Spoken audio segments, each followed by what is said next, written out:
आज हम लोग शुरू करने वाले हैं अगली कैटेगरी, कौन सी है? सॉल्वेंसी रेशो, जिसका दूसरा नाम है लॉन्ग टर्म सॉल्वेंसी रेशो। अच्छा, सॉल्वेंसी शब्द का क्या मतलब होता है? हाँ, एबिलिटी टू रीपे, बिल्कुल ठीक है। और इसके अंदर हम लोग चेक करते थे शॉर्ट टर्म, तो इसके अंदर चेक होगी लॉन्ग टर्म रीपेमेंट कैपेसिटी के बारे में अगर जानना है। अच्छा, लॉन्ग टर्म की अगर बात करें तो इसके अंदर यही वाले लोग ही तो हैं भाई, ये वाले तो शॉर्ट टर्म वाले होते हैं। तो इनके लिए हम लोग क्या देखते थे? करंट एसेट की अवेलेबिलिटी कैसी है। तो हमें आज बात करनी है नॉन करंट के बारे में, यानी कि लॉन्ग टर्म के बारे में। तो इसके अंदर हमारे कितने रेशो हैं? Debt equity ratio, total asset to debt ratio, proprietary ratio, interest coverage ratio और debt to capital employed ratio. तो हम लोग आज बस पहला ही कवर कर पाएंगे, ठीक है ना? आइए। अच्छा, इसके अंदर बेसिकली है क्या, हमें आज ये चेक करना है कि ये वाले जो लोग हैं यानी कि लॉन्ग टर्म वाले, इसके अंदर वो लोग हैं जिनको हमसे पैसे लेने तो हैं बट काफ़ी लेट, और I can say after 12 months, क्योंकि विद इन 12 मंथ वाले तो कौन होते हैं? करंट लाइबिलिटी कहलाते हैं। तो ये आफ्टर 12 मंथ वाले हैं। तो ज़रा मेरे साथ साथ इसे पढ़ेंगे आप लोग।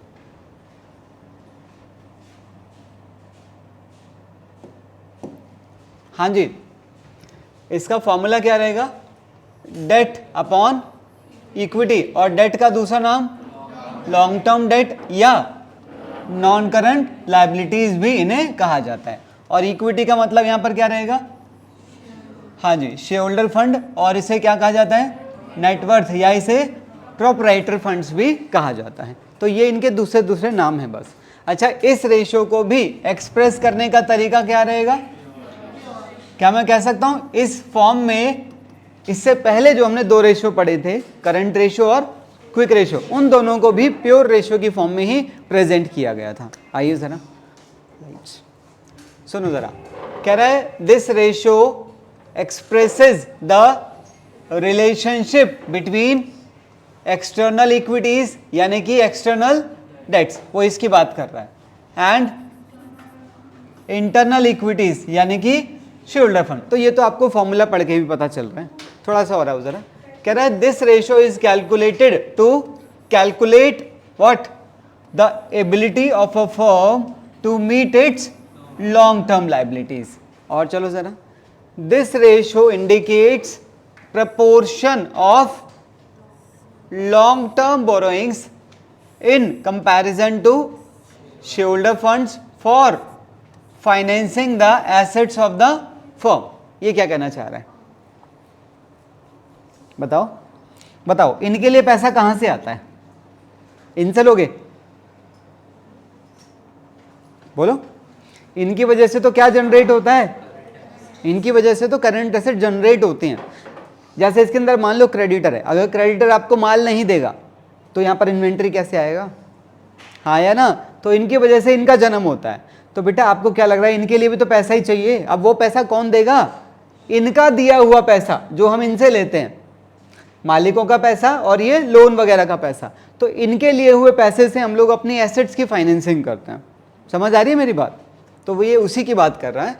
कह रहा है this ratio indicates proportion of long term borrowings in comparison to share holder funds for financing the assets of the firm, that is to what extent enterprise depends on the external borrowings. और आगे चलो, कह रहा है according to the accounting principles 2:1 is an ideal ratio. क्या मतलब है भाई इसका? है वो ये कह रहा है कि अगर आप अपने 100 रुपए लगा रहे हो, ये अपने ही तो है मालिकों के, कह रहा है अगर आप अपने 100 रुपए लगा रहे हो तो इनके तकरीबन 200 रुपए लगा के चलें। ऐसा क्यों? इससे क्या बेनिफिट होगा? और जरूरी है कोई मत लगाओ बाहर का पैसा, खाली अपने पैसे से ही काम कर लो ना, लोन लो ही मत। कोई जरूरी थोड़ी है, कहीं लिखा थोड़ी है कि लोन लेना ही है। कोई फायदा है लोन लेने का? बताओ। हाँ, टैक्स कम पे करना पड़ेगा। वो कैसे? बिल्कुल, अगर आपने लोन वगैरह लिए हैं तो लोन के ऊपर आप हर साल या हर महीने या हर 6 महीने में इंटरेस्ट दोगे। और वो इंटरेस्ट इसके अंदर आएगा फाइनेंस कॉस्ट के अंदर, इसके अंदर आएगा तो आपका प्रॉफिट कम होगा, प्रॉफिट कम होगा तो आपका टैक्स भी तो बचेगा, हाँ या ना। अब सुनो जरा इसके बाद, अच्छा एक बात बताओ, आपने बोला इनके पैसे पर आप इंटरेस्ट देते हो, इनके पैसे पर भी कुछ देते हैं, डिविडेंड देते हैं, तो देना तो इनको भी पड़ रहा है ना, हमने कंपनी तो इनको भी पे कर रही है, इनको भी पे कर रही है, फिर फर्क क्या है? इसका इंटरेस्ट फिक्स है, ये वाली बात तो ठीक है, इनका फिक्स नहीं है।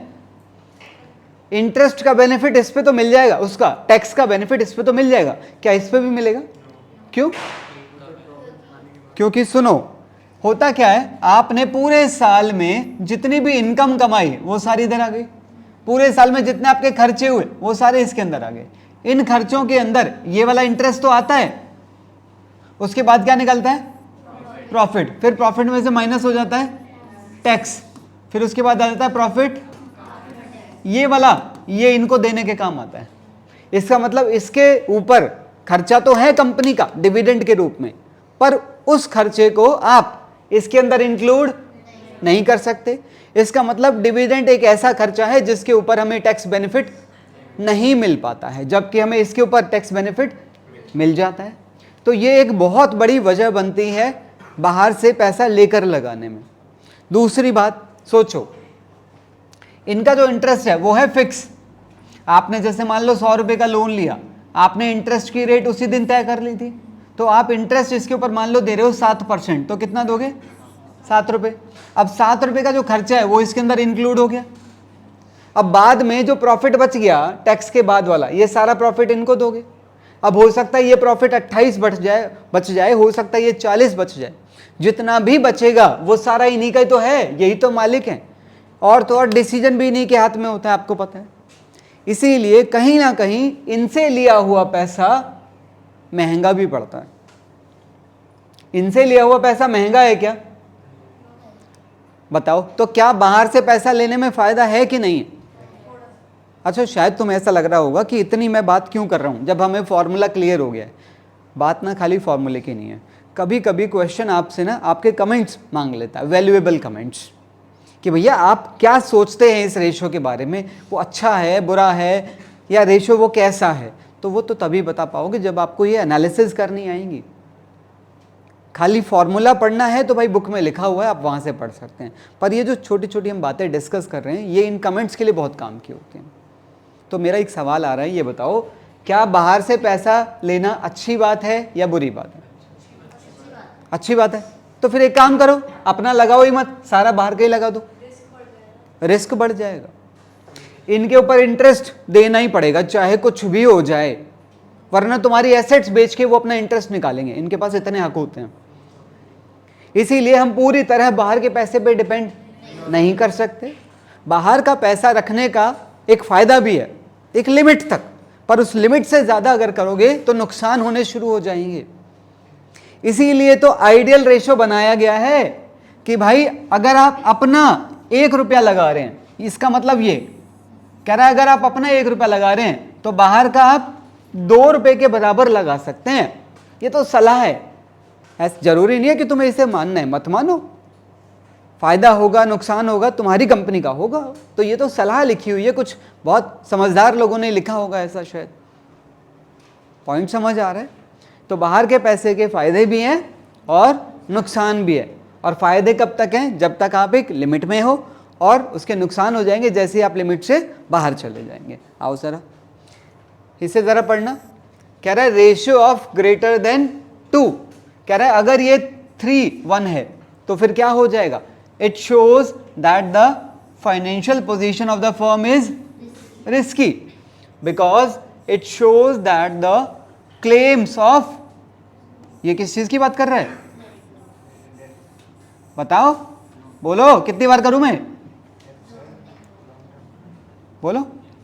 अबे इंटरेस्ट की बात कर रहा है गधों, इन लोगों को इंटरेस्ट ही तो देते हैं और इनका क्लेम इंटरेस्ट होता है। कह रहा था क्लेम्स ऑफ क्रेडिटर, यहां क्रेडिटर की जगह पर लिखना चाहिए था लेंडर्स या बैंकर्स। कह रहा था claims of the creditors are greater than those of the, हाँ, कह रहा है इनको जितना डिविडेंड देना है उससे ज्यादा क्या बनता है, इंटरेस्ट बनता है, इसीलिए रिस्की है. So a high debt equity ratio is unfavourable from owners point of view, तो वो नुकसानदायक है. Similarly low ratio is taken as neglected opportunity for using low cost outsider funds. कहीं कोई डाउट तो नहीं है? अच्छा, अब इसके अंदर जो हमारा फॉर्मूला निकलता है वो क्या है, डेट अपॉन इक्विटी. तो डेट के अंदर क्या लेना है आप लोगों ने, long term borrowings, long term provision, मतलब जो जो चीजें इसके अंदर आती हैं वो सारी लेनी है. तो डेट का मतलब रहेगा long term borrowing, long term provision. और क्योंकि ये हमारे सिलेबस के अंदर है नहीं, इसीलिए इससे रिलेटेड आइटम वो कभी आपको देगा नहीं, पर अगर दे भी दे तो आप लोगों ने वैसे किया हुआ है, पर देगा नहीं. ठीक है. और इक्विटी का मतलब आप लोगों को पता है, इक्विटी का मतलब क्या क्या, शेयर कैपिटल और रिजर्व एंड सरप्लस. जरा यहां पर आइए, इक्विटी का मतलब इक्विटी, शेयर कैपिटल, प्रेफरेंस, ये दोनों तो किसके अंदर आ गए, ये दोनों शेयर कैपिटल के अंदर आ गए, और ये रिजर्व एंड सरप्लस. कोई दिक्कत तो नहीं? अच्छा, फिलहाल आप लोगों ने बोला कि जो डेट है वो ये है, यानी कि न्यूमरेटर, और डिनोमिनेटर क्या है, क्या इसको निकालने का कोई और तरीका भी पॉसिबल है?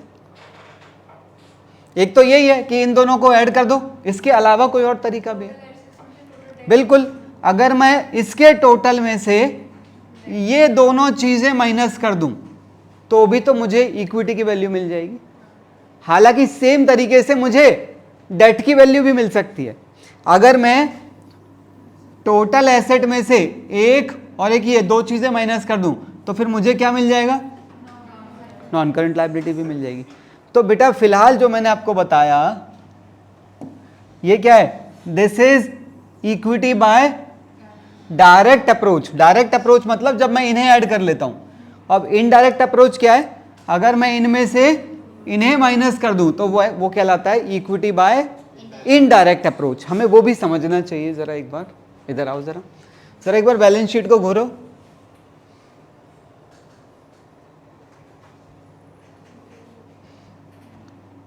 हाँ जी, non current asset, current asset, total asset, total asset equal to total liability, share holder funds, non current liabilities और करंट लायबिलिटीज. जरा यहां पर आइए, इक्विटी इसकी बात कर रहा है. क्या ऐसा लिखा जा सकता है, पहला रिलेशन,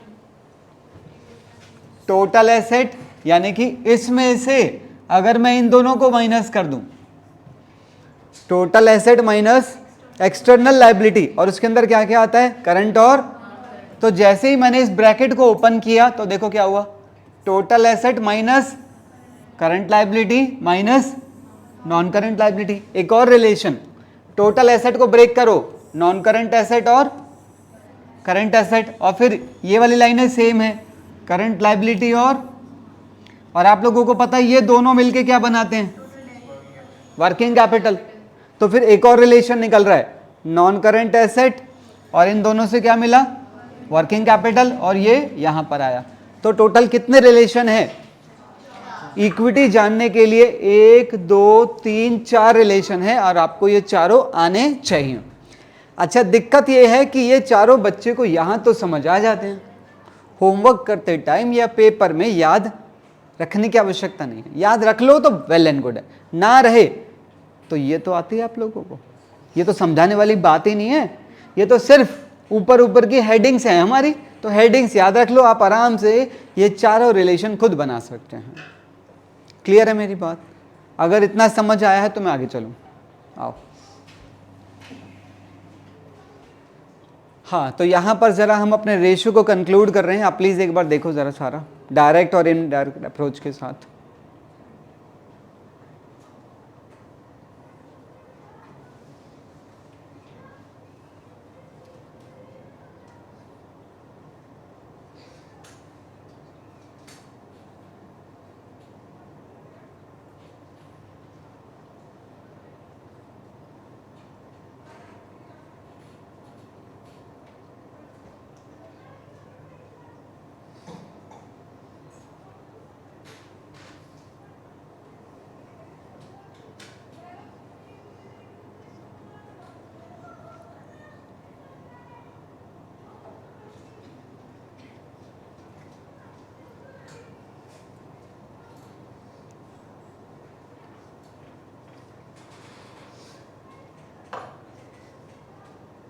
हो गया, चलें आगे, आओ। कुछ पूछना है? चलिए इसके ऊपर कुछ क्वेश्चन ट्राई करते हैं। हाँ जी, पहला डेट इक्विटी रेशियो निकालना है।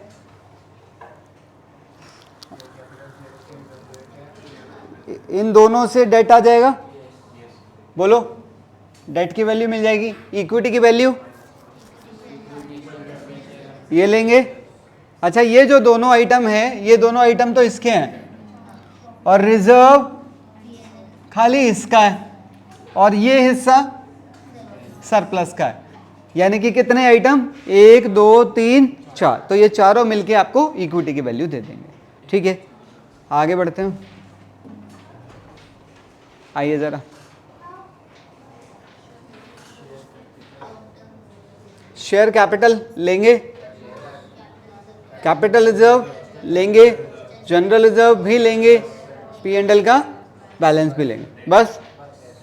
तो ये वाला हिस्सा आपको क्या दे रहा है, ये दे देगा इक्विटी की वैल्यू, यानी कि डिनोमिनेटर की वैल्यू आ गई। और